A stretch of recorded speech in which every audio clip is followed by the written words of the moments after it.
Alright, brothers and sisters, so katatapos lang namin magtanghalian ni nanay at nahugasan ko na rin yung aming pinagkainan. So ngayon, sa mga oras na to talagang sobrang init at ang sarap matulog. So mabuti na lang kahit pa paano hindi siya umulan, pero most of the time talaga pag ganitong oras doon umuulan ng malakas at yun, naliligo ako sa ulan. Kasi nga wala naman to sa lugar kung saan ako tira at nagtatrabaho. Pero ngayong mga oras na to talagang tirik ang sikat ng araw at sobrang init. Kaya nga nakahubad na ako ngayon. Nilas ko na yung t-shirt ko. So papahinga lang si nanay tuloy sa panonood doon sa inauguration ni Marcos. Bongbong Marcos pala mga kapatid. Kanina pa ako Ferdinand. So maya mga kapatid yung ating niyog na yung buko na nakuha natin doon sa coconut tree, gagawin natin siya na buko juice. Kaya hintayin natin. A few moments later. So mga kapatid, tayo ay magbubukas at ng Iyabo ng tubig ha. Butang hospital.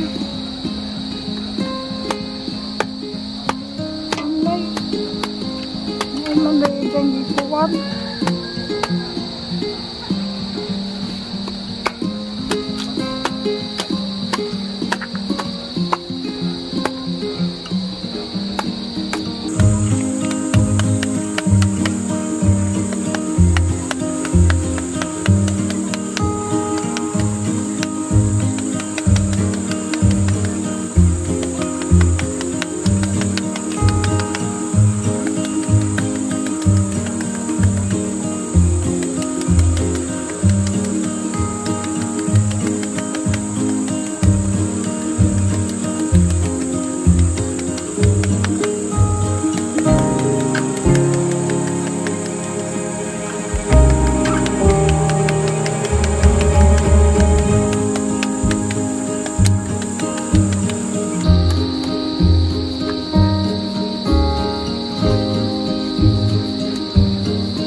Pagkatapos ito, kailangan natin tanggalin yung laman niya at ilagay sa pitchel. So nakita niya kanina, no, bago natin buksan, kailangan natin kunin muna yung sabaw ng niyog para masala yung katas niya papunta doon sa pitchel. Tapos ito naman,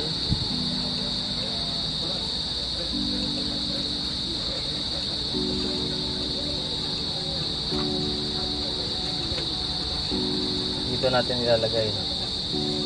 So madami-dami ito mga kapatid. Yan.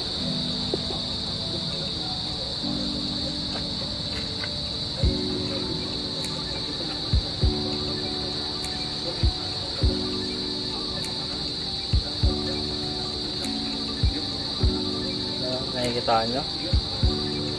Ayan.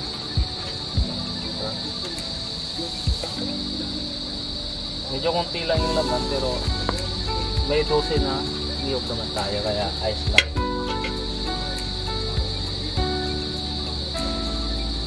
Yan.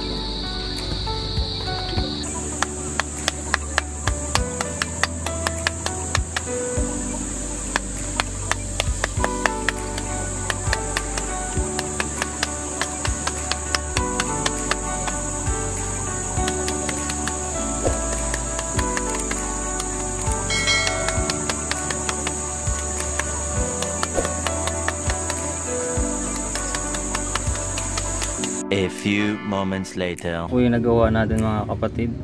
At ito po yung mga sabaw. So, bali 10 pirasong buko na po yung aking nabuksan at nahati at nailagay yung laman noong mga nabiyak natin. So, yan po yung sabaw niya at yan po yung niyog o buko. So, yan, dalawa na lang mga kapatid yung natira. Kung ba'y nakakita ni mo dali?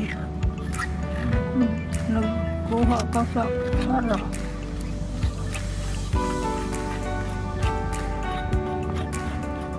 Nawa. Kunala nakitaan.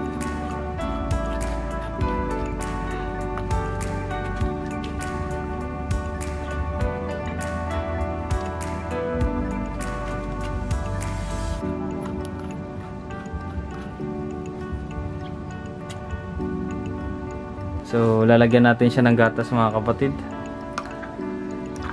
Yan.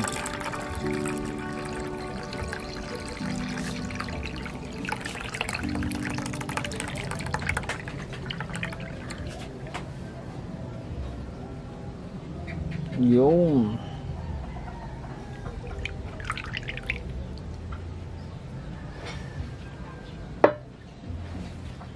So, yun na po. Nakahanda na. Ayan mga kapatid. So, ready na. Hindi ko alam kung nakikita nyo ako.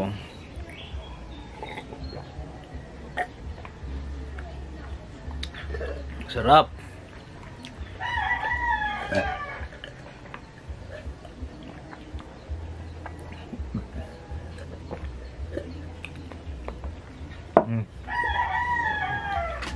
The best. Alright, brothers and sisters, so nakikita niya ngayon na sa banyo tayo kung saan ito yung napakaliit na banyo ng aking ina dito sa bahay niya. So very humble and simple. So pasensya niyo na po, nakaboxer lang ako. So ito yung labahin ko ngayon. Ako maglalaba niyan kasi oras ng laba at kailangan natin labhan para may masuot tayo. So, ito po yung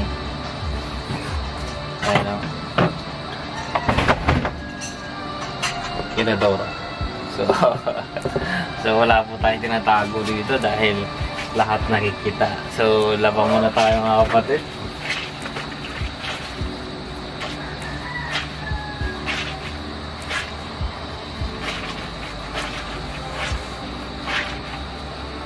Napakasimple ng buhay. No, kasi ibang bansa, meron tayong washing machine doon kung saan tayo nakatira at nangungupahan dito. Sariling sikap dito mga kapatid, kailangan natin mag-kuso ng lalabhan natin.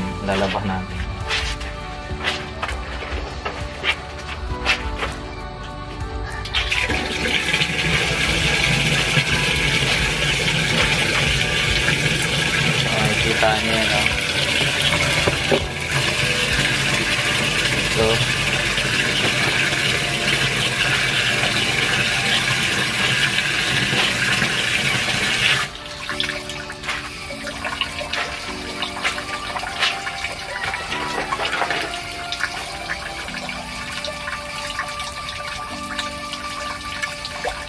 balikan ko yung mga kapatid.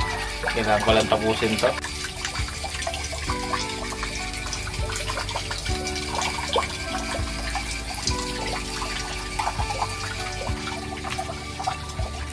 Alright, brothers and sisters, so yun na nga, katatapos ko lang maglaba at nakasampay na yung ating nilabhan na mga damit.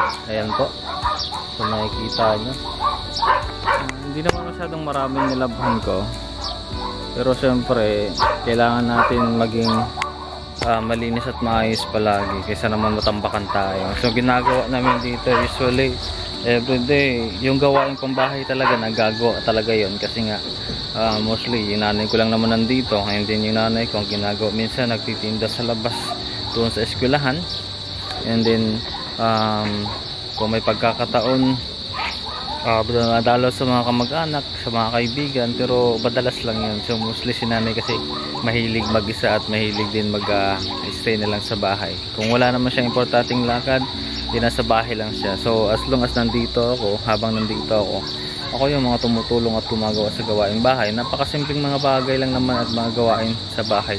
Kaya kayang-kaya natin. So katulad yan, nakapaglaba tayo sa munting tahanan dito sa aking ina, kasama ko dito sa kanyang tahanan.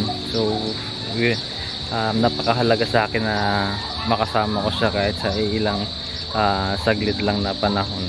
So kasi babalik na tayo ngayon sa ating pinagtatrabuhan kung saan bansa tayo nanggaling. At mahalaga nun, hanggat may trabaho pa tayo, kailangan natin magsikap at kailangan natin i-grab yung opportunity habang may trabaho pa tayo sa ibang bansa. So darating ang panahon, mag-i-settle down din tayo, uwi din tayo ulit dito sa tahanan kung saan talaga tayo nakapagpundar at nakabuo ng isang magandang investment din o kaya negosyo pagdating ng panahon.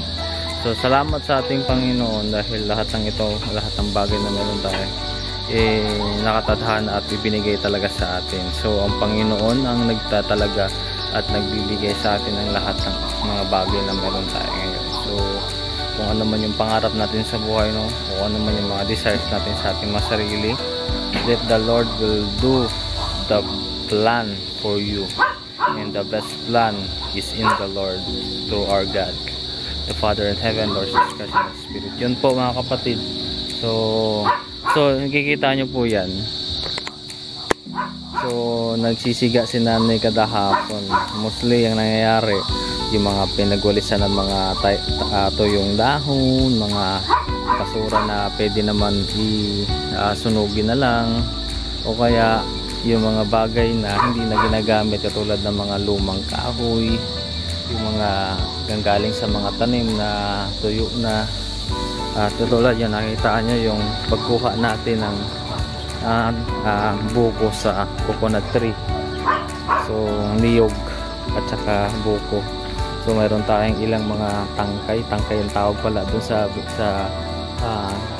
sanga ng coconut tree. So yun pa mga kapatid. So maya magtatanghali, maghahapunan naman kami.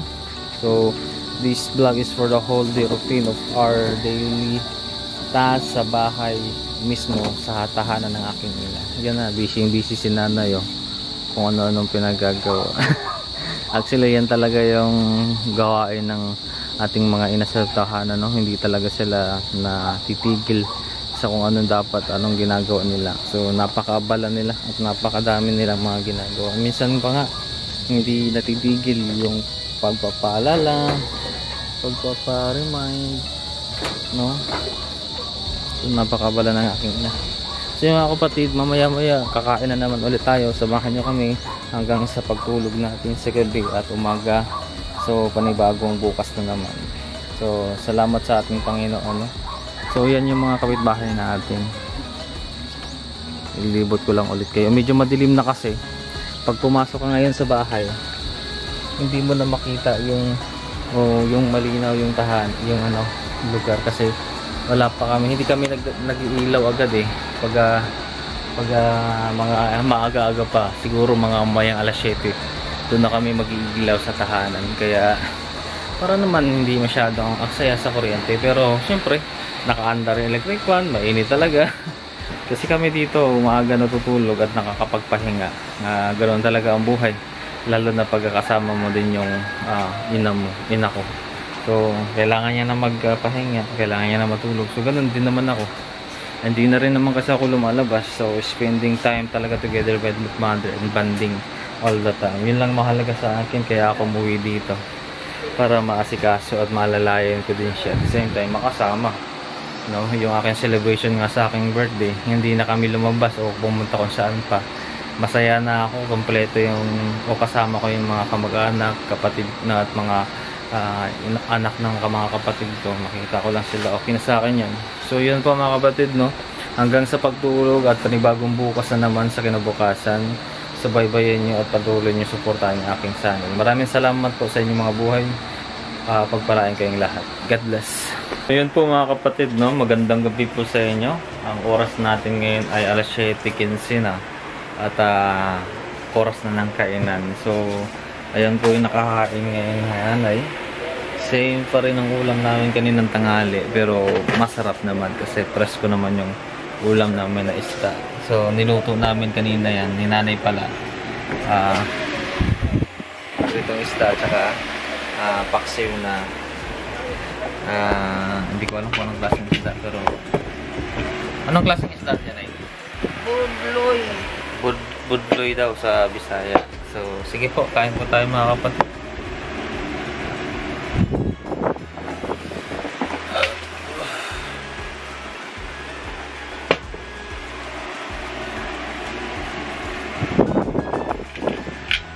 Okay, let's pray. Close our eyes and bow down our heads. Panginoon, maraming salamat Lord sa biyaya na pinagkalat ng Panginoon. Ang lahat ng ito ay galing sa inyo Lord. Kami po ay taos pusong nagpapasalamat. Pupuri sa inyong pangalan ng Panginoon. Ang pagkain ito, nakakain sa pagkain ng Panginoon. Maging kalakasan at magkaroon ng kagalingan sa aming katawan, lalo na po sa amin na Panginoon. Ang lahat ng ito Panginoon ay galing sa inyo at kami ay tinataas ang lahat ng ito sa inyong pangalan. Thank you for everything, Lord. This is all in Jesus' name. Amen.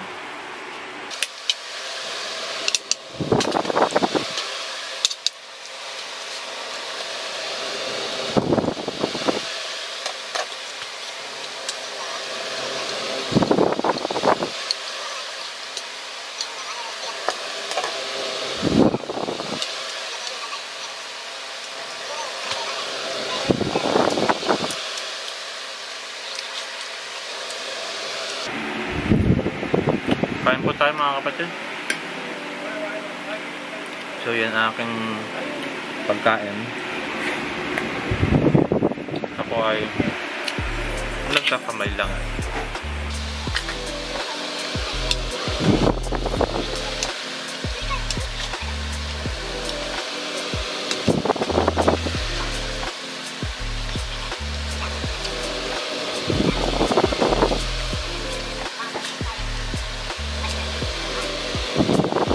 Papansin niyo mga kapatid, pag kaming dalawa ni nanay kumakain, kahit yung kapatid ko, hindi kami nagsasalita talaga. Kain na kami talaga ng kain. So, nakapokus kami sa pagkain ng biyaya ng Panginoon at dinamnam namin yung aming biyaya ng galing sa Diyos. Kahit simple lang.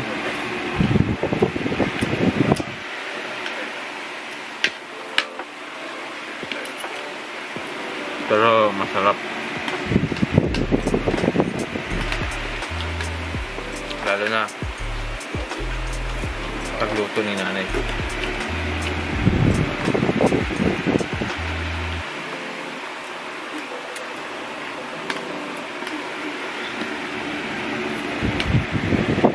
Mga kapatid, so katapos lang namin kumain, no? So nakikita niyo si nanay. Maya maya magpapahinga na rin yan. Sinisit lang namin yung sarili para makapag-ready mamaya. So mga kapatid, this is the end of our vlog and mamaya matutulog na rin kami. Maraming salamat po sa inyong pagsuporta at ito po si Brother Jun as in your service. So support my channel Jun Ortiz. God bless mga kapatid. So till next time, see you.